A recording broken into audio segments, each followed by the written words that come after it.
नमस्ते विद्यार्थी मित्रो. या व्हिडिओमध्ये आपण मूलद्रव्यांचे आवर्ती वर्गीकरण पार्ट 2 बघणार आहोत. या व्हिडिओमध्ये सर्व स्वाध्यायातील प्रश्न त्याचबरोबर बोर्डाला आलेली सर्व प्रश्न मी तुम्हाला अतिशय सोप्या भाषेत समजून देण्याचा प्रयत्न करणार आहे. चला तर सुरू करूया.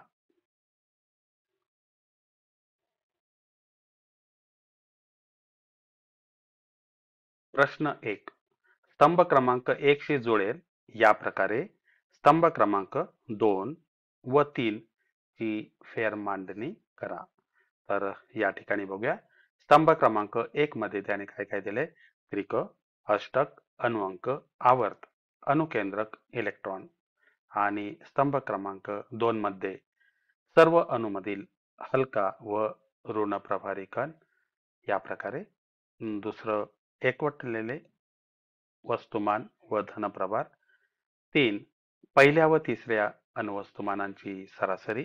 8व्या मूलद्रव्याचे गुणधर्म पहिल्यासारखे. केंद्रकावरील धनप्रभार. रेणुसूत्रांमध्ये क्रमाक्रमाने बदल. आणि या ठिकाणी सर्व शास्त्रज्ञांची नावं घेतलीत. Mendeleev, Thomson, Newlands, Rutherford, Dobereiner, Moseley. आता या ठिकाणी बघा, पहिला स्तंभ 1 मध्ये काय दिले त्याने आपल्याला? त्रिक. म्हणजेच काय? स्तंभ 2 मध्ये कुठली जोडी घेणार? तर पहिल्या व तिसऱ्या अणुवस्तुमानांची सरासरी. आणि त्याचा शोध कोणी लावला? तर डोब्रायनर. यानंतर अष्टक. ओके. आणि स्तंभ 2 मध्ये काय घेणार? 8व्या मूलद्रव्याचे पहिल्या मूलद्रव्यासारखे ते गुणधर्म असणार. आणि ते शेवटी काय लिहिणार? तर ते न्यूलँड्स. या प्रकारे आपण त्या सर्व जोड्या लावणार आहोत. यानंतर 3 नंबर अनुअंक. मग अनुअंकासाठी स्तंभ 2 मधनं काय बघणार? अणुकेंद्रकावरील धनप्रभार. अणुकेंद्रकावरील धनप्रभार. मग त्यासाठी तो कोणी शोधला? तर मोजले. या प्रकारे ही जोडी लावणार. ओके. त्यानंतर पुढे दिलेलं आहे आवर्त. ओके. मग आवर्तासाठी काय करणार? स्तंभ क्रमांक 2 मधून रेणुसूत्रांमध्ये क्रमाक्रमाने बदल. ओके. आणि तेच आपण स्तंभ क्रमांक 3 मधनं या ठिकाणी आपण लिहिणार मेंडलीवची. मेंडलीव हे नाव लिहिणार. ओके. पुढची जोडी स्तंभ क्रमांक 1 मधून अनुकेंद्रक. मग अनुकेंद्रकासाठी काय? तर एकवटलेले वस्तुमान व धनप्रभार. आणि त्यालाच स्तंभ क्रमांक 3 मधून रुदरफर्ड. त्यानंतर स्तंभ क्रमांक 1 मधून शेवटचं काय? तर ते इलेक्ट्रॉन. आणि इलेक्ट्रॉनचा शोध कोणी लावला?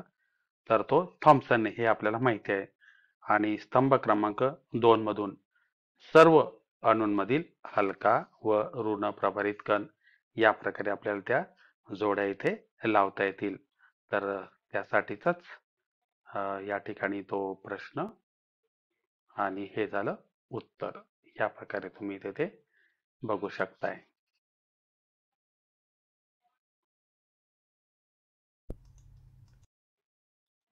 यानंतर बघूया प्रश्न क्रमांक 2. योग्य पर्याय निवडून विधान पूर्ण लिहा. त्यातला पहिला प्रश्न.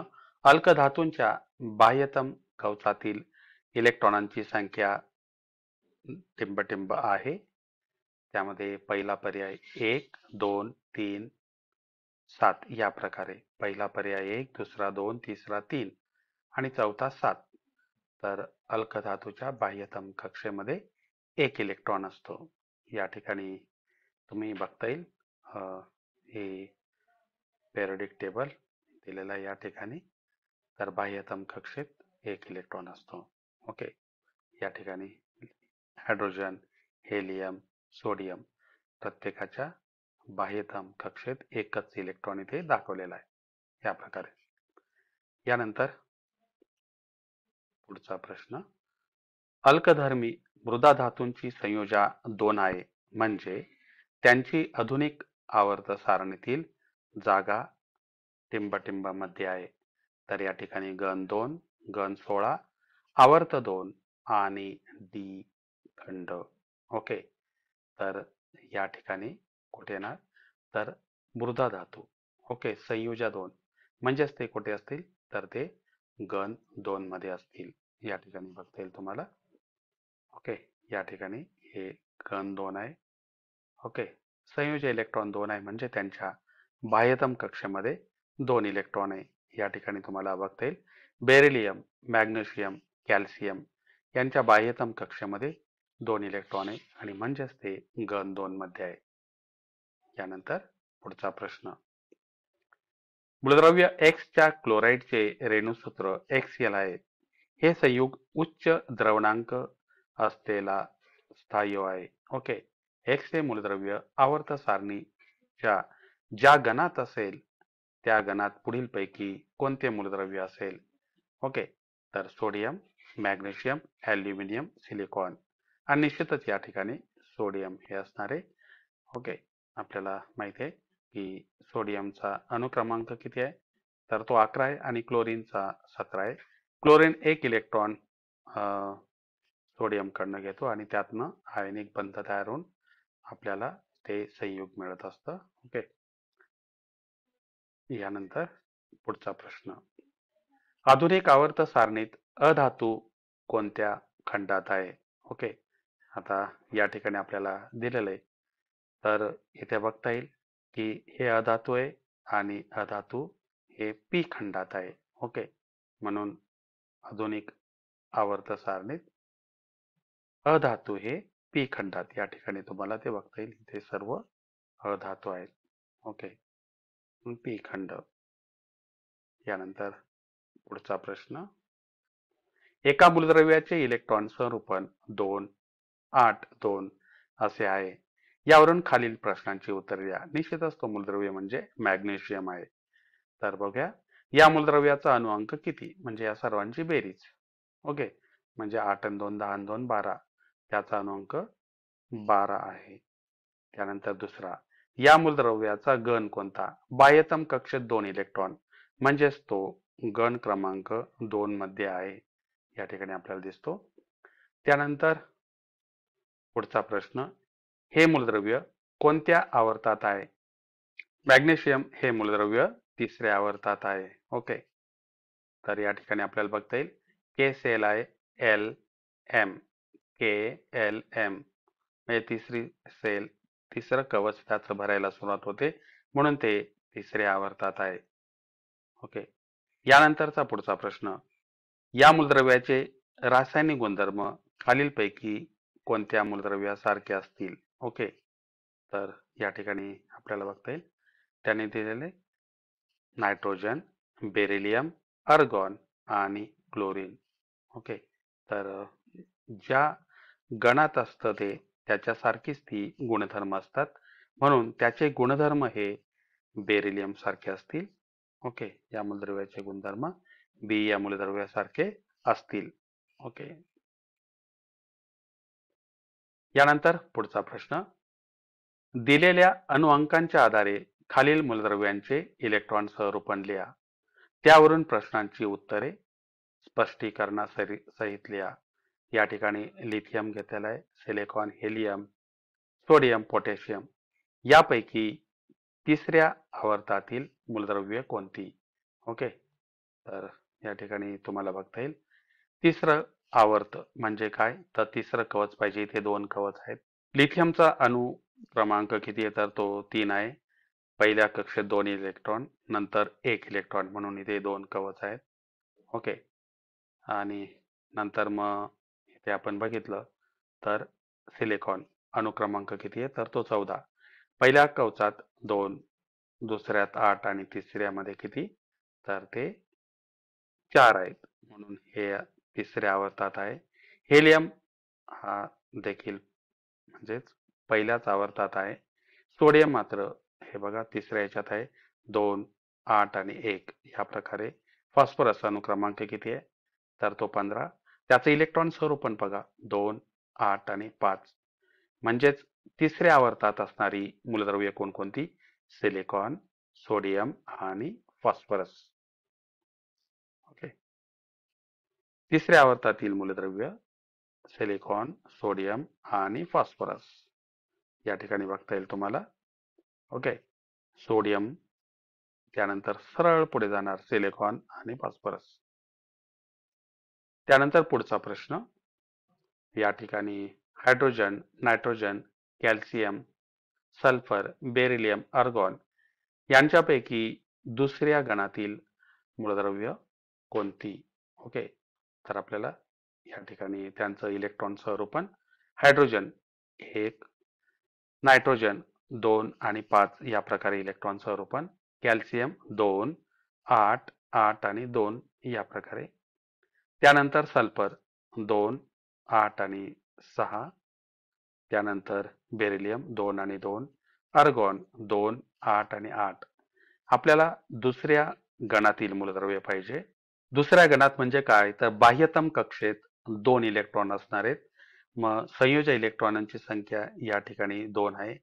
म्हणजेच या ठिकाणी कॅल्शियम हा दुसऱ्या गणात असणार आहे. त्याचबरोबर बेरिलियम, ओके, बेरिलियम देखील हा दुसऱ्या गणात असणार आहे. तर ते बघूया. संयोजी इलेक्ट्रॉनची संख्या ज्याची 2 असेल तर तो दुसऱ्या गणात. बेरिलियम आणि कॅल्शियम हे दुसऱ्या गणातील मूलद्रव्य आहे. या ठिकाणी इथे बघता येईल तुम्हाला हायड्रोजन हा पहिल्या गणात आहे. त्यानंतर नायट्रोजन जर बघितला तर तो 15व्या गणात आहे. कॅल्शियम दुसऱ्या गणात आहे. सल्फर एस या ठिकाणी तुम्हाला 16व्या गणात बघता येईल. बेरिलियम या ठिकाणी दुसऱ्या गणात आहे. आर्गॉन म्हणजेच तो 18व्या गणात आहे. ओके, म्हणून दुसऱ्या गणातली मूलद्रव्ये कोणकोणती? बेरिलियम आणि कॅल्शियम. यानंतर पुन्हा नायट्रोजन, कार्बन, ऑक्सिजन, बोरॉन आणि ॲल्युमिनियम ही घेतलेली. यांच्यापैकी सर्वाधिक ऋण विद्युत मूलद्रव्य कोणते? ओके, आता बाह्यतम कक्षेत या ठिकाणी आपण नायट्रोजन जर घेतलं तर इलेक्ट्रॉन स्वरूपण किती आलं? 2, 5. कार्बन 2 आणि 4. ऑक्सिजन 2 आणि 6. नंतर बोरॉन 2 आणि 3. ॲल्युमिनियम 2, 8, 3. या ठिकाणी ऑक्सिजनच्या बाबतीत जर बघितलं आपण, बाह्यतम कक्षेत 6 इलेक्ट्रॉन आहे. म्हणून सर्वाधिक विद्युत ऋण मूलद्रव्य हे ऑक्सिजन आहे. ओके, या ठिकाणी तुम्हाला बघता येईल सर्वात विद्युत ऋण मूलद्रव्य हे ऑक्सिजन आहे. ओके, आणि या ठिकाणी असं लिहिलेलं आहे, वाढत जाणारी विद्युत ऋणता हा बाण या ठिकाणी तुम्हाला तो बघता येईल. ओके, ऑक्सिजन हे सर्वाधिक विद्युत ऋण मूलद्रव्य आहे. यानंतर पुढचा प्रश्न, beryllium, carbon, oxygen, boron, aluminium यांच्यापैकी सर्वाधिक विद्युत धन मूलद्रव्य कोणते? ओके, आता या ठिकाणी बघा विद्युत धन. आता या ठिकाणी ॲल्युमिनियमचं जर इलेक्ट्रॉन स्वरूपण बघितलं तर ते 2, 8, 3 आहे.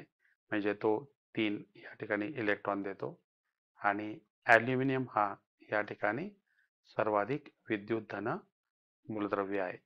ओके, ॲल्युमिनियम हे सर्वाधिक विद्युत धन मूलद्रव्य आहे. ओके, यानंतर पुढचा प्रश्न, sodium, phosphorus, chlorine, silicon, magnesium यांच्यापैकी सर्वाधिक आकारमान असलेला अणू कोणता? तर या ठिकाणी त्यांचं इलेक्ट्रॉन स्वरूपण इथे लिहिलेलं आहे. आता यामध्ये सोडियम हा सर्वाधिक आकारमान असलेला अणू आहे.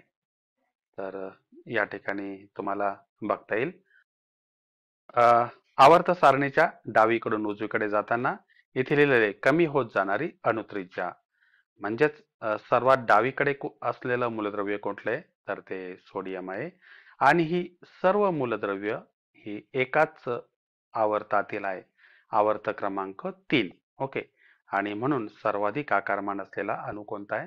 तर तो सोडियम आहे.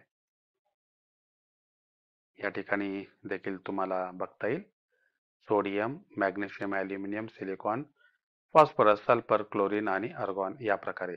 म्हणून सर्वाधिक आकारमान असलेला कोण आहे? तर तो सोडियम आहे. यानंतर पुढचा प्रश्न, पोटॅशियम, लिथियम, सोडियम, बेरिलियम यांच्यापैकी सर्वात कमी अणुत्रिज्या असलेला अणू कोण? ओके, पुन्हा या ठिकाणी त्या सर्वांचं इलेक्ट्रॉन स्वरूपण लिहिलेलं आहे. तर या बेरिलियम हा सर्वात कमी अणुत्रिज्या असलेला अणू आहे. तर या ठिकाणी बघूया. इथे बेरिलियम आहे. याची अणुत्रिज्या इतर सर्वांपेक्षा कमी आहे. या ठिकाणी पोटॅशियम आहे. त्यानंतर इथे सोडियम आहे. त्याच्या खाली इथे मॅग्नेशियम आहे. ओके. यामध्ये सर्वाधिक कमी अणुत्रिज्या कोणाची आहे तर ती बेरिलियमची आहे. ओके. यानंतर लिथियमची देखील जास्त आहे त्याच्यापेक्षा. पोटॅशियम, लिथियम, त्यानंतर सोडियम, बेरिलियम देखील तुम्हाला तिथे बघता येईल, मॅग्नेशियम आणि या सर्वांमध्ये कोणाची अणुत्रिज्या कमी आहे तर ती बेरिलियमची. यानंतर पुढचा प्रश्न, aluminium, silicon, sodium, magnesium, sulphur यांच्यापैकी सर्वाधिक धातू गुणधर्म असलेले मूलद्रव्य कोणते? ओके. तर पुन्हा या ठिकाणी त्यांचं सर्वांचं इलेक्ट्रॉन स्वरूपण. ओके. आता धातू गुणधर्म इथे आपल्याला आवर्ती सारणीत बघता येईल.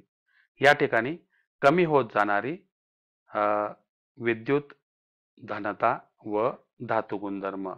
जर आवर्त सारणीच्या आपण डावीकडून उजवीकडे जर गेलो तर धातू गुणधर्म कसा होत जातो तर तो कमी होत जातो.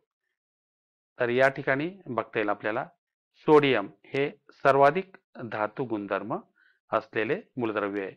हे सर्व जर आपण या ठिकाणी मूलद्रव्य बघितलं तर ते आवर्त सारणीच्या म्हणजे तिसऱ्या आवर्तात येणारे आहेत.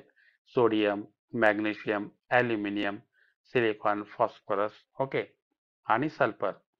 आणि जर समजा आपण आवर्त सारणीच्या डावीकडून उजवीकडे गेलो तर त्यामध्ये धातू गुणधर्म हा कसा होतो कमी कमी होत जातो. म्हणून सर्वाधिक धातू गुणधर्म कोणामध्ये आहे तर तो सोडियम मध्ये आहे. ही सारणी जर आपण बघितली तर याच्यावरनं तुम्हाला समजेल.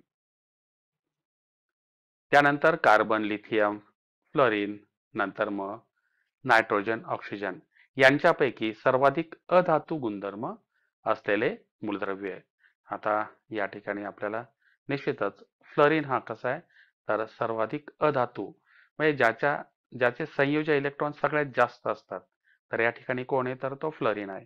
म्हणून फ्लोरीन हे सर्वाधिक अधातू गुणधर्म असलेले मूलद्रव्य आहे. आणि पुन्हा आपल्याला इथे नेहमीप्रमाणे वाढत जाणारी विद्युत ऋणता म्हणजे विद्युत ऋणता कोणाची जास्त आहे तर या ठिकाणी फ्लोरीनची जास्त आहे आणि त्यामध्येच अधातू गुणधर्म हा कसा होतो तर तो वाढत जातो डावीकडून उजवीकडे जाताना. आणि इथे बघितलं आपण फ्लोरीन हा कसा आहे तर शेवटी आहे म्हणून तो सर्वाधिक अधातू गुणधर्म त्याच्यात आहे. ओके. यानंतर पुढे वर्णनावरून मूलद्रव्यांचे नाव व संज्ञा लिहा. सर्वात लहान आकारमानाचा अणू. या ठिकाणी सर्वात लहान आकारमानाचा अणू कुठला आहे तर तो हेलियम. या ठिकाणी बघता येईल तुम्हाला इथे हेलियमचं आकारमान कसं आहे तर सर्वात लहान आहे.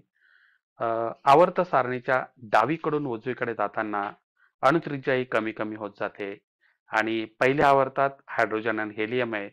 जर आपण डावीकडून उजवीकडे गेलो तर सर्वाधिक कमी आकारमानाचा हेलियम आहे. त्यानंतर सर्वात कमी अणुवस्तुमान असलेला अणू या ठिकाणी हायड्रोजन आहे.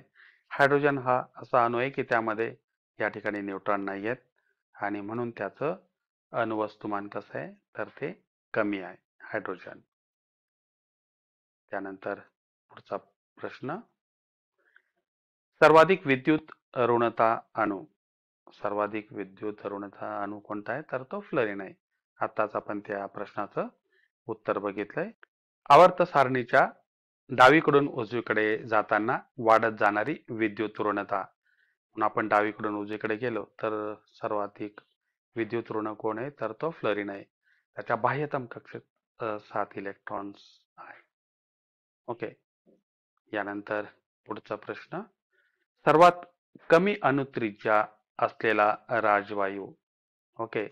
आता या ठिकाणी सर्वात कमी अणुत्रिज्या या ठिकाणी आपल्याला बघायला मिळेल आवर्त सारणीच्या डावीकडून उजवीकडे जाताना आणि त्यातल्या त्यात पहिला जो कोणी आहे इथे जर बघितलं आवर्त सारणीच्या वरून खाली जर आलो अणुत्रिज्या ही राजवायूंची कशी वाढत जाते आणि सर्वात कमी कोणाची आहे?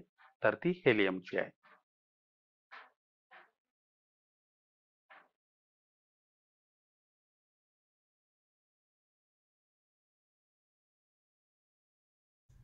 यानंतर पुढचा प्रश्न, वर्णनावरून मूलद्रव्यांचे नाव व संज्ञा लिहा. त्यामध्ये सर्वाधिक अभिक्रियाशील अधातू म्हणजे फ्लोरीन आहे. फ्लोरीनचा अणुक्रमांक 9 आहे. त्याच्या पहिल्या कक्षेत 2 इलेक्ट्रॉन आणि दुसऱ्या कक्षेत 7 इलेक्ट्रॉन, तर तो सर्वाधिक अधातू आहे. यानंतर पुढचा प्रश्न, थोडक्यात टिपा लिहा. मेंडलीवचा आवर्ती नियम, मूलद्रव्यांची त्यांच्या अणुवस्तुमानाच्या चढत्या क्रमाने मांडणी केली असता मेंडलीवला असे दिसून आले की ठराविक अवधीनंतर भौतिक व रासायनिक गुणधर्मामध्ये सारखेपणा असलेल्या मूलद्रव्यांची पुनरावृत्ती होते. मूलद्रव्यांचे गुणधर्म हे त्यांच्या अणुवस्तुमानांचे आवर्ती फल असतात. यानंतर पुढचा प्रश्न, आधुनिक आवर्ती सारणीची रचना किंवा थोडक्यात टिपा लिहा. आधुनिक आवर्त सारणीची रचना. ओके. आता यामध्ये बघा, आधुनिक आवर्त सारणीमध्ये मूलद्रव्य त्यांच्या अणु अंकाच्या चढत्या क्रमाने मांडलेली आहेत. इथे बघितलं तुम्ही तर सर्व मूलद्रव्य अणु अंकाच्या चढत्या क्रमाने मांडलेले आहेत. आधुनिक आवर्ती सारणीमध्ये 1 ते 7 आडव्या ओळी आहेत. या ठिकाणी 1 ते 7 आडव्या ओळी आहेत. ओके. त्यांना आवर्त म्हणतात. एकूण 7 आवर्त आहेत. तसेच या सारणीसाठी 1 ते 18 उभे स्तंभ आहेत. या ठिकाणी 1 ते 18 उभे स्तंभ आहेत. आपण या प्रकरणाच्या डिस्क्रिप्शन मध्ये आपण वर्णन करताना ते आपण बघितलं होतं. त्यांना गण असे म्हणतात. एकूण 18 गण आहेत. आवर्त व गण यांच्या रचनेतून चौकटी तयार होतात. या चौकटींमध्ये वरच्या बाजूला ओळीने अणुअंक दर्शवले असतात. प्रत्येक चौकट ही एका मूलद्रव्याची जागा आहे. आवर्त सारणीच्या तळाशी 7 आडव्या ओळींव्यतिरिक्त आणखी 2 ओळी स्वतंत्रपणे दाखवलेल्या आहेत. त्यांना अनुक्रमे लॅन्थेनाइड श्रेणी व ऍक्टिनाइड श्रेणी असे म्हणतात. या ठिकाणी तुम्हाला बघता येईल लॅन्थेनाइड एल ने सुरुवात झालेली, एल ने, त्यामुळे लॅन्थेनाइड. ऍक्टिनाइडने सुरुवात झाली म्हणून त्याला ऍक्टिनाइड असे म्हणतात. दोन्ही श्रेणींसहित आवर्त सारणीमध्ये 118 चौकटी आहेत. म्हणजेच 118 मूलद्रव्यांसाठी जागा आहे. अगदी नजीकच्या काळात काही मूलद्रव्यांची निर्मिती प्रयोगसिद्ध झाल्यामुळे आता ही आवर्त सारणी सर्व 118 मूलद्रव्यांनी पूर्ण भरली आहे. संपूर्ण आवर्त सारणी मूलद्रव्यांच्या इलेक्ट्रॉनिक स्वरूपाच्या आधारे एस खंड, पी खंड, डी खंड व एफ खंड अशा 4 खंडांमध्ये विभागले आहे. एस खंडात गण 1 ते 2 आहेत. या ठिकाणी एस खंड इथे बघितला तर गण 1 ते 2. त्यानंतर गण 13 ते 18 या ठिकाणी बघता येईल तुम्हाला. 13 ते 18 मध्ये पी खंड येतात. गण 3 ते 12 यामध्ये डी खंड. या ठिकाणी गण 3 ते 12 इथे ड खंड दाखवले आहे. तर तळाच्या लॅन्थेनाइड आणि ऍक्टिनाइड श्रेणी एफ खंडात येतात. या ठिकाणी तळाला या 2 श्रेणी दिल्यात, त्यांना एफ खंड असे म्हणतात. डी खंडातील मूलद्रव्यांना संक्रमक मूलद्रव्य म्हणतात. आवर्त सारणीच्या पी खंडामध्ये एक नागमोडी रेषा दिसून येते. या ठिकाणी तुम्हाला इथे ही नागमोडी रेषा दिसून येते. या नागमोडी रेषेच्या साह्याने मूलद्रव्यांचे पारंपरिक 3 प्रकार आधुनिक आवर्त सारणीमध्ये स्पष्टपणे दाखवता येतात. नागमोडी रेषेच्या आजूबाजूला धातू सदृश मूलद्रव्य आहेत. या रेषेच्या दोन्ही बाजूला धातू सदृश मूलद्रव्य आहेत. नागमोडी रेषेच्या डाव्या बाजूला धातू. ओके, म्हणजे ही डावी बाजू जी आहे ती म्हणजे धातू आणि उजव्या बाजूला सर्व अधातू आहेत. या ठिकाणी अधातू आहेत, हे आपण यापूर्वी देखील पाहिले. यानंतर समस्थानिकांचे मेंडलीवच्या व आधुनिक आवर्त सारणीतील स्थान. मेंडलीवने आवर्त सारणी मांडल्यानंतर खूप काळाने समस्थानिकांचा शोध लागला. समस्थानिकांचे रासायनिक गुणधर्म समान तर अणुवस्तुमान भिन्न असल्याने मेंडलीवच्या आवर्त सारणीत जागा कशा प्रकारे द्यावयाची हे एक मोठे आव्हान उभे होते. मोजलेले अणुवस्तुमान हा मूलद्रव्यांचा गुणधर्म नसून अणुअंक हा मूलद्रव्यांचा गुणधर्म आहे असे शोधून काढले. कोणत्याही मूलद्रव्याचा अणुअंक त्याच्या अगोदर असलेल्या मूलद्रव्यापेक्षा एक क्रमाने वाढलेला दिसतो. आधुनिक आवर्त सारणीत मूलद्रव्यांची मांडणी त्यांच्या अणुअंकाप्रमाणे करण्यात आली. त्यावेळी मेंडलीवच्या आवर्त सारणीत मूलद्रव्यांच्या जोड्यांमध्ये म्हणजे समस्थानिकांमध्ये आढळलेली विसंगती दूर झाली. या ठिकाणी क्लोरीनचे ही दोन समस्थानिके आहेत. यांचं अणुवस्तुमान हे 35 आणि ते 37, परंतु अणुक्रमांक एकच आहे. क्लोरीनच्या समस्थानिकांना आधुनिक आवर्त सारणीत एकाच स्थानात ठेवण्यात आले. या दोन्हींचा अणुअंक हा एकच आहे. यानंतर पुढचा प्रश्न, शास्त्रीय कारणे लिहा. त्यातला पहिला प्रश्न, आवर्तामध्ये डावीकडून उजवीकडे जाताना अणुत्रिज्या कमी होत जाते. तर बघूया, आवर्तामध्ये डावीकडून उजवीकडे जाताना अणुअंक एक एकाने वाढत जातो. तसे कक्षेत इलेक्ट्रॉन वाढत जातात. म्हणजेच केंद्रकावरील धनप्रभार एक एकाने वाढत जातो व भर पडलेला इलेक्ट्रॉन हा असलेल्या बाह्यतम कवचातच जमा होतो. 2. वाढीव केंद्रकीय धनप्रभारामुळे इलेक्ट्रॉन केंद्राकडे अधिकच खेचले जातात व त्यामुळे अणूचे आकारमान कमी होते. म्हणजेच आवर्तामध्ये डावीकडून उजवीकडे जाताना अणूची त्रिज्या कमी होत जाते. ओके, या ठिकाणी बघता येईल तुम्हाला डावीकडून उजवीकडे जाताना इथे दाखवलंय बघा पहिल्या ह्याच्यात की अणुत्रिज्या ही कमी कमी होत जाते. यानंतरचा पुढचा प्रश्न, आवर्तामध्ये डावीकडून उजवीकडे जाताना धातू गुणधर्म कमी होत जातो. या ठिकाणी धातूंमध्ये इलेक्ट्रॉन देण्याची प्रवृत्ती असते. इलेक्ट्रॉन दिल्याने धन प्रभारित आयन तयार होतात. यालाच धातू गुण म्हणतात. आवर्तामध्ये डावीकडून उजवीकडे जाताना बाह्यतम कवच तेच राहते आणि इलेक्ट्रॉन वाढत जातात. केंद्रकावरील धनप्रभार वाढत गेल्याने व अणुत्रिज्या कमी होत गेल्याने प्रयुक्त होणारा परिणामी केंद्रकीय प्रभार वाढत जातो व संयोजी इलेक्ट्रॉन गमावण्याची प्रवृत्ती कशी होते, कमी कमी होत जाते. म्हणजेच आवर्तामध्ये डावीकडून उजवीकडे जाताना मूलद्रव्यांचा धातू गुणधर्म कमी होत जातो. या ठिकाणी बघता येईल तुम्हाला, तर मूलद्रव्यांचा धातू गुणधर्म कमी होत जाणारी विद्युत घनता आणि धातू गुणधर्म या 3 नंबरमध्ये ते दाखवले. यानंतर पुढचा प्रश्न, गणामध्ये वरून खाली जाताना अणुत्रिज्या वाढत जाते. हा मार्च 22 ला आलेला प्रश्न आहे. तर इथे बघा, अणूच्या त्रिज्येवरून अणूचा आकार ठरवला जातो. अणुत्रिज्या म्हणजे अणुकेंद्रक व बाह्यतम कवच यामधील अंतर होय. 2. गणात वरून खाली जाताना नव्या कवचाची भर पडून अणुकेंद्रक व संयोजी इलेक्ट्रॉन यांच्यातील अंतर वाढत जाते. त्यामुळे परिणामी केंद्रकीय प्रभार कमी होऊन संयोजी इलेक्ट्रॉनवरील म्हणजे बाहेरच्या कक्षेत असणाऱ्या इलेक्ट्रॉनवरील आकर्षण बल कमी होते. का की त्या संयोजी इलेक्ट्रॉनच्या आधीचे जे इलेक्ट्रॉन असतात ते सर्व आकर्षण बल शोषून घेतात आणि म्हणून संयोजी इलेक्ट्रॉनवरील आकर्षण बल कमी होते आणि म्हणून गणामध्ये वरून खाली जाताना अणुत्रिज्या वाढत जाते व आकारमानही वाढते. या ठिकाणी ते बघता येईल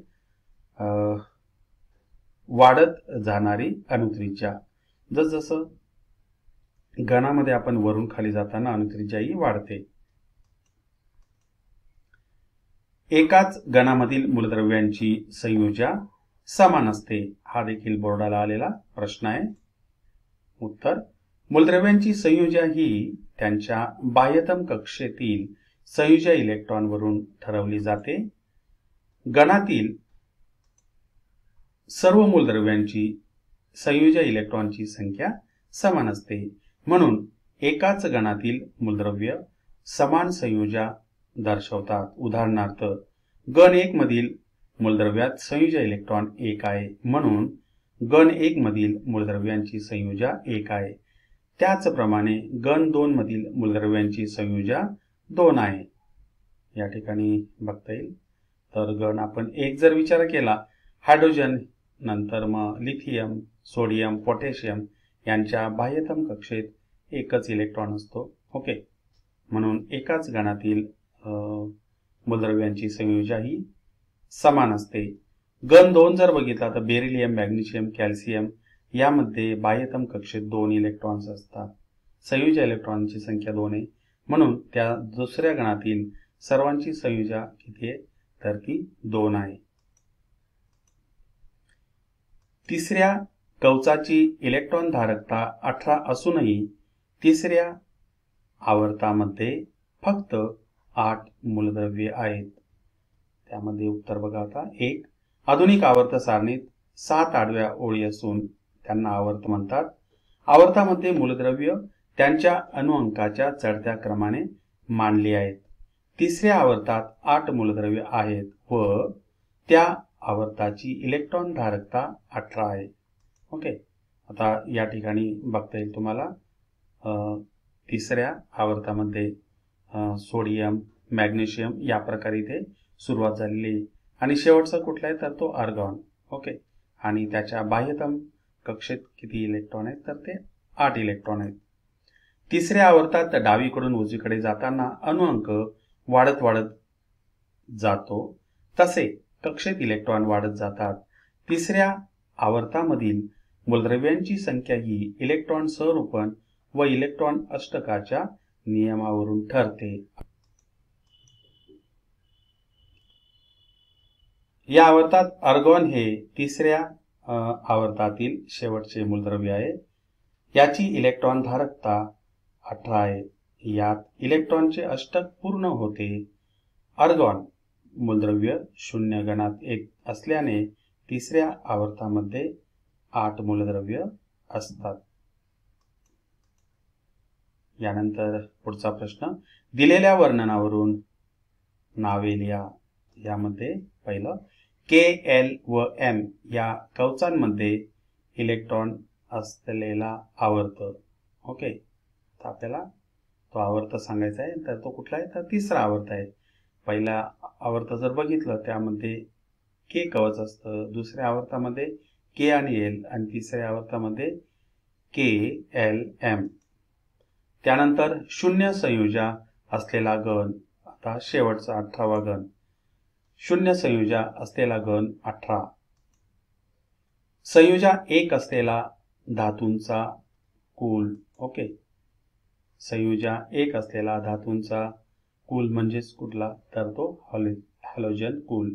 ओके, यामध्ये जर बघितलं हॅलोजनमध्ये त्यांच्या बाह्यतम कक्षेत 7 इलेक्ट्रॉन असतात आणि मग ते 1 इलेक्ट्रॉन बाहेरून घेत असतात. त्यावरनं त्यांचे आयन तयार होतात, निगेटिव्ह आयन तयार होतात. ओके, संयोजा 1 असलेल्या धातूंचे कुल. ओके, तर आपला गण क्रमांक 1 येणार या ठिकाणी. गण 1. ओके, गण 1 मध्ये hydrogen, lithium, sodium, potassium, okay, rubidium या प्रकारे त्यांच्या बाह्यतम कक्षेत 1 इलेक्ट्रॉन असतो. ओके, म्हणून त्यांची संयोजा आहे आणि ते धातुकुल असणारा गण कुठला आहे तर गण क्रमांक 1. त्यानंतर संयोजा 2 असलेल्या धातूंचे कुल. ओके, आता या ठिकाणी गण क्रमांक 2 या ठिकाणी बेरिलियम, मॅग्नेशियम, कॅल्शियम या प्रकारे. ओके, दुसऱ्या व तिसऱ्या आवर्तामधील धातू सदृश. ओके, दुसऱ्या आणि तिसऱ्या आवर्तामधील धातू सदृश या ठिकाणी बघता येईल आपल्याला. धातू सदृश बोरॉन आणि सिलिकॉन, या ठिकाणी ते बोरॉन बघायला मिळेल आणि ते सिलिकॉन. नंतर तिसऱ्या आवर्तामधील अधातू. ओके, तिसऱ्या आवर्तामधील अधातू हा फॉस्फरस, सल्फर आणि क्लोरीन ही मूलद्रव्ये आहेत. ओके, फॉस्फरस, सल्फर आणि क्लोरीन ही मूलद्रव्ये आहेत. फॉस्फरस, सल्फर आणि क्लोरीन. Okay, argon. संयुजा 4 असलेली दोन मूलद्रव्य. ओके, संयुजा 4 असलेली दोन मूलद्रव्ये कार्बन आणि सिलिकॉन. कार्बनचा अनुक्रमांक किती आहे तर तो 6, पहिल्या कक्षेत 2 आणि दुसऱ्या कक्षेत 4, म्हणजे त्याची संयुजा 4. सिलिकॉनचा अनुक्रमांक किती आहे तर 14, पहिल्या कक्षेत 2, दुसऱ्या कक्षेत 8 आणि तिसऱ्या कक्षेत 4, म्हणून त्याची देखील संयुजा किती आहे तर 4 आहे. ओके, या ठिकाणी बघता येईल तुम्हाला. आणि दोन्ही एकाच गणात आहेत. यानंतर बघूया बोर्डाला आलेली प्रश्न. त्यातला मेंडलीवच्या आवर्त सारणीत मूलद्रव्यांचे गुणधर्म त्यांच्या टिंबटिंब आवर्ती फल असतात. मार्च 20 ला आलेला प्रश्न. ओके, तर या ठिकाणी उत्तर अणुवस्तुमान. यानंतर पुढचा प्रश्न. लिथियम व डॅश डॅश व पोटॅशियम हे डोब्रायनरचे त्रिके आहेत. मग त्या ठिकाणी कुठला येणार तर सोडियम. बघा, मॅग्नेशियम, ॲल्युमिनियम, सोडियम आणि कॅल्शियम. यानंतर पुढचा प्रश्न. हे 18व्या गणातील मूलद्रव्य आहे. बघूया. सर्वप्रथम सोडियम, क्लोरीन, Fe आयन, नंतर निऑन. तो कुठले आहे तर ते निऑन. ओके, यानंतर पुढचा प्रश्न. गण एक अल्कली धातू आणि पुढे डॅश डॅश हॅलोजन. मग हॅलोजन कुठल्या गणात आहे तर ते 17व्या गणात. ओके, यानंतर पुढचा प्रश्न. एका मूलद्रव्याचे इलेक्ट्रॉन स्वरूपण 2, 8, 2 असे आहे. यावरून पुढील प्रश्नांची उत्तरे लिहा. एक इलेक्ट्रॉन स्वरूपण कोणाचे आहे तर ते मॅग्नेशियमचे आहे. लगेच आपल्या लक्षात येतं. तर यामध्ये बघा इथे मॅग्नेशियम तुम्हाला लगेच दिसेल. इथे तो दुसऱ्या गणातील आहे आणि तिसऱ्या आवर्तात आहे. या मूलद्रव्याचा अणुअंक म्हणजे सर्वांची बेरीज किती आली तर बेरीज 2 + 8 + 2 12. यानंतर पुढचा प्रश्न. या मूलद्रव्याची संयुजा बाह्यतम कक्षेत किती इलेक्ट्रॉन आहेत तर ते 2, म्हणून त्याची संयुजा किती आहे तर ते 2. ओके, 2 इलेक्ट्रॉन तो देऊन टाकतो. यानंतर पुढचा प्रश्न. या मूलद्रव्याचा गण कोणता तर गण क्रमांक 2. बाह्यतम कक्षेत संयुजा इलेक्ट्रॉनची संख्या 2 आहे, म्हणून तो दुसऱ्या गणात आहे. यानंतर पुढचा प्रश्न. हे मूलद्रव्य कोणत्या आवर्तात आहे तर आवर्त क्रमांक 3, तिसऱ्या आवर्तात आहे. यानंतर पुढचा प्रश्न. या मूलद्रव्याचे रासायनिक गुणधर्म पुढीलपैकी कोणत्या मूलद्रव्यासारखे असतील तर बघूया. त्याच गणातील मूलद्रव्य जे असणारे त्याच्याशी असणारे तर इथे कोणाशी तर बेरिलियम बरोबरचे असणारे. ओके, या मूलद्रव्याचे रासायनिक गुणधर्म बेरिलियम या मूलद्रव्यासारखे असतील कारण की ते एकाच गणात असतात.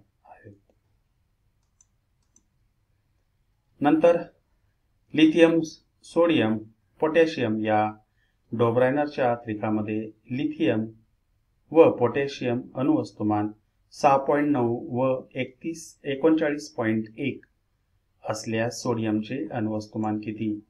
हे यापूर्वीच आपण असं पाहिलेलं आहे की दोघांची सरासरी करणार. 6.9 अधिक 39.1 छेद 2 बरोबर किती येणार तर 23 हे सोडियमचे अणुवस्तुमान आहे. त्यानंतर पुढचा प्रश्न. मेंडलीवच्या आवर्त सारणीचे गुण विशद करा. या प्रकारचा प्रश्न आपल्याला इथे झालेला आहे. आवर्त सारणीमध्ये 1 बघा त्याचे गुण. आवर्त सारणीत गुणधर्माप्रमाणे योग्य स्थान देता यावे म्हणून काही मूलद्रव्यांचे अणुवस्तुमान पुन्हा तपासून दुरुस्त करण्यात आले. उदाहरणार्थ बेरिलियमचे यापूर्वीचे 14.09 हे अणुवस्तुमान बदलून 9.4 असे दुरुस्त करण्यात आले व बेरिलियमला बोरॉनच्या आधीची जागा दिली. 2. आवर्त सारणीमध्ये मेंडलीवने शोध न लागलेल्या मूलद्रव्यांसाठी काही जागा रिक्त ठेवल्या. त्यापैकी 3 अज्ञात मूलद्रव्यांना जवळच्या ज्ञात मूलद्रव्यांवरून इका बोरॉन, इका ॲल्युमिनियम व इका सिलिकॉन अशी नावे दिली. मेंडलीवने त्यांची अणुवस्तुमाने अनुक्रमे 44, 68 व 72 असतील अशी दर्शवली. त्याप्रमाणे त्यांच्या गुणधर्माचेही भाकीत केले. पुढे या मूलद्रव्यांचा शोध लागून त्यांना अनुक्रमे स्कँडियम, गॅलियम, जर्मेनियम अशी नावे देण्यात आली. या मूलद्रव्यांचे गुणधर्म मेंडलीवच्या भाकितांशी जुळणारे आढळले. उदाहरणार्थ इका बोरॉनला स्कँडियम म्हटलं गेलं, इका ॲल्युमिनियमला गॅलियम आणि इका सिलिकॉनला जर्मेनियम.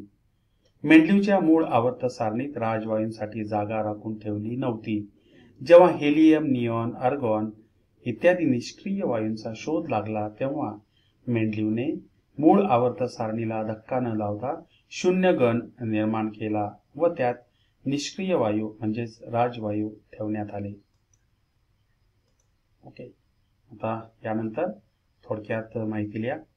मेंडलीवच्या आवर्त सारणीतील त्रुटी. ओके, तर किंवा मेंडलीवच्या आवर्त सारणीतील दोष लिहा. ओके, हा प्रश्न यापूर्वी देखील आपण बघितलाय. मेंडलीवच्या आवर्त सारणीत कोबाल्ट व निकेल या मूलद्रव्यांची अपूर्णांकी अणुवस्तुमान समान असल्याने त्यांच्या क्रमाबद्दल संदिग्धता होती. मेंडलीवने आवर्त सारणी मांडल्यानंतर खूप काळाने समस्थानिकांचा शोध लागला. समस्थानिकांचे रासायनिक गुणधर्म समान तर अणुवस्तुमाने भिन्न असल्यामुळे मेंडलीवच्या आवर्त सारणीत त्यांना कशा प्रकारे स्थान द्यावयाचे हे एक मोठे आव्हान होते. मूलद्रव्यांच्या वाढत्या अणुवस्तुमानाप्रमाणे मांडलेल्या अणुवस्तुमानामधील वाढ नियमित दराने होताना दिसत नाही. त्यामुळे 2 जड मूलद्रव्यांमध्ये किती मूलद्रव्यांचा शोध लागेल याचे भाकीत करणे मेंडलीवच्या आवर्ती नियमानुसार शक्य नव्हते. हायड्रोजनचे स्थान. हायड्रोजन हा हॅलोजनांशी म्हणजे गण 7 साम्य दर्शवतो. ओके, जर हायड्रोजनचे रेणुसूत्र H2 आहे तर फ्लोरीन, क्लोरीन यांची रेणुसूत्रे अनुक्रमे F2Cl2 अशी आहेत. तसेच हायड्रोजन व अल्कधातू गण 1 यांच्या रासायनिक गुणधर्मामध्येही साधर्म्य आहे. या ठिकाणी तुम्हाला बघता येईल मूलद्रव्य आणि त्याचे रेणुसूत्र म्हणजेच H2 आणि Cl2. ओके, गण 7 प्रमाणे त्यांचे धातूंबरोबर संयोग NaH, NaCl, अधातूंबरोबरचा संयोग CH4, CCl4. ओके, त्यानंतर हायड्रोजन आणि सोडियम यांची संयुगे म्हणजे गण एकसारखं का नको, HCl, H2O आणि H2S. या ठिकाणी सोडियमची बघा NaCl, Na2O, त्याच प्रकारे इथे Na2S. हायड्रोजन व अल्कली धातूमधील साम्य. तसेच हायड्रोजन व अल्कधातू सोडियम, पोटॅशियम इत्यादी यांनी क्लोरीन व ऑक्सिजन यांच्याबरोबर तयार केलेल्या संयुगांच्या रेणुसूत्रांमध्ये साधर्म्यता आहे. मात्र वरील गुणधर्मांचा विचार केल्यावर हायड्रोजनची जागा अल्कधातूंच्या गणात म्हणजे गण 1 की हॅलोजनांच्या गणात गण 7 हे निश्चित ठरवता आले नाही. यानंतर पुढचा प्रश्न आधुनिक आवर्ती नियम मॉडर्न पिरियडिक लॉ हा नोव्हेंबर 20 मध्ये विचारला गेलेला प्रश्न. मूलद्रव्यांचे भौतिक आणि रासायनिक गुणधर्म हे त्यांच्या अणुअंकाचे आवर्ती फल आहे. त्यानंतर पुढचा प्रश्न दिलेल्या आवर्तनातील मूलद्रव्यांचा अभ्यास करून पुढील प्रश्नांची उत्तरे लिहा. आता या ठिकाणी मूलद्रव्य घेतलेले आहेत. अणुत्रिज्या या प्रकारे. ओके, तर इथे वरील मूलद्रव्य अणुत्रिज्येच्या उतरत्या क्रमाने मांडा. या प्रकारे इथे उतरत्या क्रमाने मांडलेले आहेत. त्यानंतर पुढचा प्रश्न. ओके, तोच प्रश्न इथे रिपीट झालेला आहे. दुसरा, आधुनिक आवर्त सारणी पाहून वरील मूलद्रव्यांचे आवर्त सांगायचे आपल्याला या ठिकाणी. ओके, तर आवर्त किती आहे, तर ते दुसरं आवर्त आहे त्यांचं. वरील मूलद्रव्यांचे आवर्त 2 आहे. ओके, लिथियम, बेरिलियम या प्रकारे, बोरॉन, कार्बन, नंतर नायट्रोजन, ऑक्सिजन आवर्त 2 आहे. त्यानंतर त्यातलाच तिसरा प्रश्न, ही मांडणी आधुनिक आवर्त सारणीतील दुसऱ्या आवर्ताच्या आकृतिबंधाशी का जुळते. ओके, आवर्त सारणीमध्ये डावीकडून उजवीकडे गेल्यास अनुक्रमे 1 ने वाढत जातो. म्हणजेच केंद्रकावरील धनप्रभार 1 ने वाढत जातो, परंतु इलेक्ट्रॉन त्याच कवचामध्ये समाविष्ट केले जातात. ओके, म्हणजेच कवच क्रमांक 2. वाढीव केंद्रकीय धनप्रभारामुळे इलेक्ट्रॉन केंद्राकडे अधिक प्रमाणात ओढले जातात, त्यामुळे अणूचे आकारमान कमी होत जाते. त्यानंतर पुढचा प्रश्न, डोब्रायनर त्रिकांचा नियम सांगा आणि एक उदाहरण द्या. मार्च 24 ला आलेला प्रश्न आहे. डोब्रायनरने एकसारखे रासायनिक गुणधर्म असणाऱ्या प्रत्येकी 3 मूलद्रव्यांचे गट केले व त्या गटांना त्याने त्रिके असे नाव दिले. एका त्रिकामधील 3 मूलद्रव्यांची मांडणी त्याने अणुवस्तुमानाच्या चढत्या क्रमाने केली व दाखवले की त्या त्रिकामधील मधल्या मूलद्रव्याचे अणुवस्तुमान हे साधारणतः 2 अन्य मूलद्रव्यांच्या अणुवस्तुमानांच्या सरासरी इतके असते. उदाहरणार्थ लिथियम, सोडियम व पोटॅशियम हे एक त्रिका आहे. यामध्ये लिथियमचे अणुवस्तुमान आणि पोटॅशियमच्या अणुवस्तुमानाची जर आपण सरासरी केली तर ते कोणा एवढे येणार, तर सोडियम एवढे येणार. यानंतर पुढचा प्रश्न, खाली दिलेल्या आकृतीचे निरीक्षण करून प्रश्नांची उत्तरे लिहा. दुसऱ्या गणातील पहिल्या 2 मूलद्रव्यांचे अणुअंक. ओके, आता दुसऱ्या गणात बघणार आपण या ठिकाणी बेरिलियम आणि मॅग्नेशियम. अणुअंक 4 आणि इथे किती आहे ना, तर 12. ओके, हे 2 आणि 2 4 झालेत. 8 आणि 2 10 आणि 2 12. यानंतर पुढचा प्रश्न, हॅलोजन गणातील मूलद्रव्यांमधील संयुजा इलेक्ट्रॉनांची संख्या किती.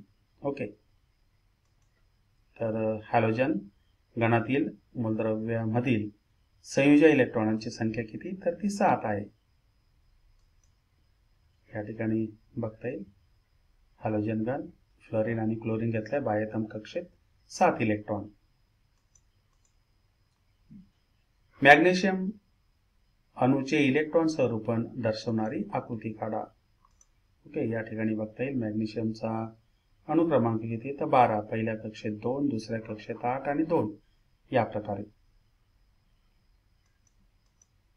त्यानंतर एक आवर्त पूर्ण झाल्यावर त्यापुढील मूलद्रव्यांच्या इलेक्ट्रॉन स्वरूपणात काय बदल होतो. ओके, एक आवर्त पूर्ण झाल्यानंतर इलेक्ट्रॉन स्वरूपण म्हणजे काय, तर पुढच्या कवचात ते इलेक्ट्रॉन यायला लागतात.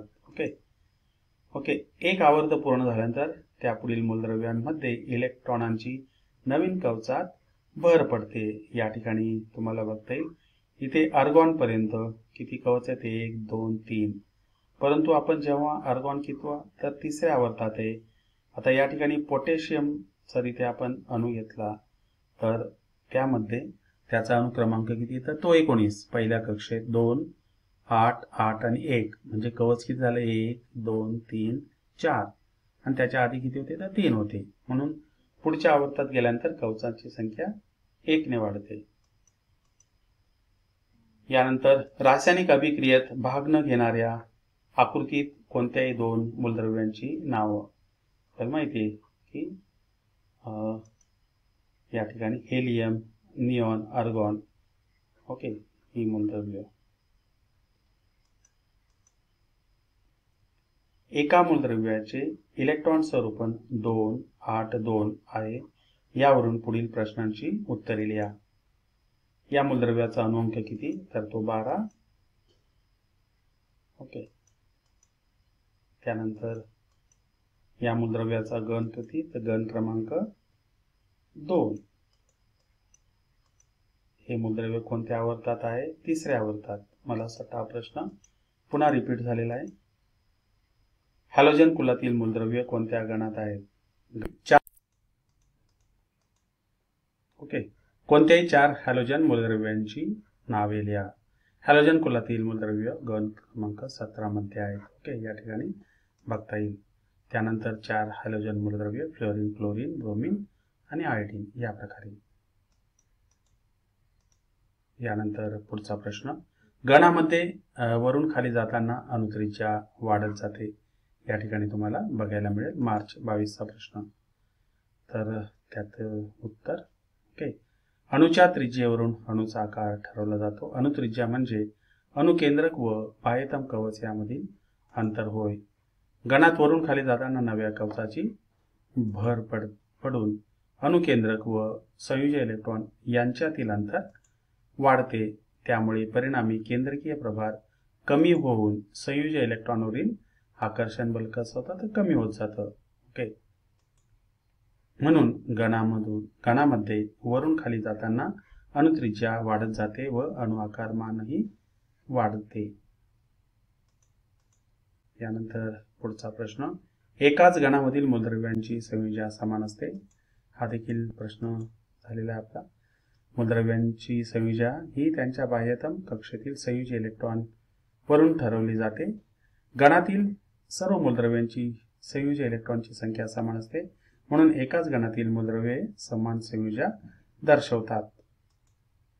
उदाहरणार्थ गण 1 मधील मूलद्रव्यात संयुज इलेक्ट्रॉन 1 आहे. ओके, म्हणून गण 1 मधील मूलद्रव्यांची संयुजा 1 आहे. त्याचप्रमाणे गण 2 मधील मूलद्रव्यांची संयुजा ही 2 आहे. हा देखील आपला प्रश्न झालेला आहे. सर्वात लहान आकाराच्या अणूचे नाव लिहा. म्हणजे ते किती? तर 16. उत्तर किती? तर हेलियम. ओके. यानंतर कंसातील योग्य पर्याय निवडा व उतारा पूर्ण करा. या ठिकाणी ही सर्व पर्याय दिलेले. इलेक्ट्रॉन स्वरूपणाच्या आधारावर आधुनिक आवर्त सारणीतील मूलद्रव्यांचे वर्गीकरण डॅश डॅश खंडात विभाजन केले आहे. गण 1 व गण 2 मधील मूलद्रव्यांचा समावेश डॅश डॅश मध्ये आणि ते सर्व मूलद्रव्य धातू आहेत. त्यानंतर हायड्रोजन वगळून गण 13 ते 18 मधील मूलद्रव्यांचा समावेश डॅश डॅश मध्ये आहे. या खंडामध्ये धातू, अधातू आणि धातू सदृश मूलद्रव्यांचा समावेश आहे. गण 3 ते 12 मधील मूलद्रव्यांचा समावेश डॅश डॅश खंडामध्ये आहे आणि ही सर्व मूलद्रव्ये डॅश डॅश आहेत. आवर्त सारणीच्या तळाशी दाखवलेले लॅन्थेनाइड व ॲक्टिनाइड श्रेणीतील मूलद्रव्य म्हणजे डॅश डॅश खंड होय आणि ही सर्व मूलद्रव्य धातू आहेत. आता एक एक उत्तर बघूया. इलेक्ट्रॉन संक्रमणाच्या आधारावर आधुनिक आवर्त सारणीतील मूलद्रव्यांचे वर्गीकरण 4 खंडात विभाजन केले आहे. गण 1 व गण 2 यांचा समावेश एस खंडामध्ये आणि ते सर्व मूलद्रव्य धातू आहेत. हायड्रोजन वगळून गण क्रमांक 13 ते 18 मधील मूलद्रव्यांचा समावेश होतो तो पी खंडामध्ये. या खंडामध्ये धातू, अधातू, धातू सदृश मूलद्रव्यांचा समावेश आहे. गण 3 ते 12 मधील मूलद्रव्यांचा समावेश डी खंडामध्ये आहे आणि ही सर्व मूलद्रव्य धातू आहेत. आवर्त सारणीच्या तळाशी दाखवलेले लॅन्थेनाइड, ॲक्टिनाइड श्रेणीतील मूलद्रव्य म्हणजे एफ खंड होय आणि ही सर्व मूलद्रव्य धातू आहेत. याच प्रकारे आपण सर्व प्रश्न उत्तर आणि बोर्डाला आलेले प्रश्न देखील या ठिकाणी बघितले आहेत. यानंतर पुन्हा भेटूया पुढच्या व्हिडिओमध्ये. तोपर्यंत नमस्ते.